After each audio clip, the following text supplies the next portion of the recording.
Hi guys. So, one of the questions that I was asked last week on Instagram is, what training do I need to become a physio?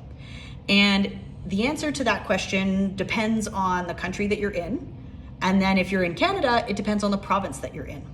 By now in Canada, every single physio, you could graduate with just a bachelor's in physio, but no one's really going to hire you. So the standard is to have a master's degree in physio. And before you even get to that level, you have to have a bachelor's level in something. It could be in physio, but it could be in kin, or it could be exercise science, or it could be physiology, or it could be something as random as anthropology and political science. As long as you have a bachelor's in something and you've also met the course prerequisites that the schools ask for, and each school is a little bit different, so you have to do your research ahead of time, see what they require in terms of prior study and prerequisite courses and grades, etc. But as long as you meet that list of courses as well as their other requirements, then you can apply. And once you get into the master's program, you're going to do that master's program. It's usually around 2 years. McGill has a wonky system, which I'm not going to go into the details on because that's a whole other question. But generally speaking, the master's program is about 2 years and includes a mix of classes, a research project, as well as stage or internships in English. And then once you get to the end of that 2-year program, you're going to have a master's degree in physio that you can then use to go and get a job. Now, the other thing to keep in mind is that unless you're in Quebec, once you graduate, if you want a job, you also have to do a licensing exam, meaning that you have to do it's separate from university. You've graduated from university, you have your master's degree, but now you need to do an extra exam to prove to this other body that you learned all the stuff that you learned in school. In Quebec, you don't have to do the licensing exam because they figure that if you manage to pass your classes, you've already proven that you have the knowledge to be a physio, so why spend thousands of dollars on a licensing exam? So it really depends on where you are in Canada. But then whether or not, if you have to do your licensing exam, once you have the master's and you're passed from the licensing exam, then you get to practice as a physio. If you're in Quebec, once you graduate with your master's degree, you get to practice in Quebec.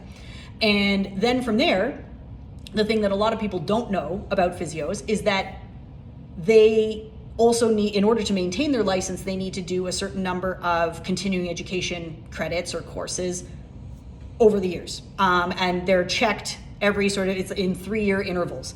At least in Quebec, it's in 3-year intervals. And the reason for this is, for a lot of people, they hear that and they think, geez, I'm gonna be stuck in school. I'm gonna be studying for the rest of my life.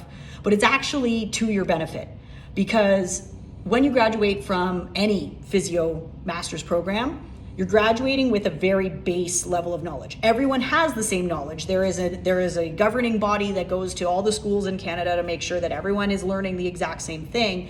And that base level of knowledge makes you safe to treat patients. But it doesn't give you enough knowledge to be a really good physio. And it's more that being a really good physio is more than just knowledge. It's also about like your exercise background and all this kind of stuff and your capacity to build rapport with patients. But from a knowledge standpoint, the requirement for continuing education allows you to develop that knowledge to be the best physio that you can be. And the benefit is that if your interests change slightly, like let's say you graduate and you're really interested in ART, or you're really interested in myofascial tissue release or whatever. If you're really interested in one aspect of physio, and then let's say a few years later, you're kind of like, I'm bored, I'm over it, and you want to learn something else, you can. And you don't have to go back to school, you don't have to recertify, you don't have to do a whole new degree or whatever. And so you can just continue to add little aspects of knowledge, tidbits of or approaches to physio to your overall oeuvre, and then therefore become the physio that you become. You develop your own niche, and you can develop an approach to physio that makes sense to you. And then in that way, your patients get the best version of you. So ultimately, to recap, You do a bachelor's in something, a master's in physio, that's the bubba, a master's in physio, and then maybe a licensing exam depending on where you are in Canada, and then you get to do continuing education courses to make you the best physio that you can be. Thanks.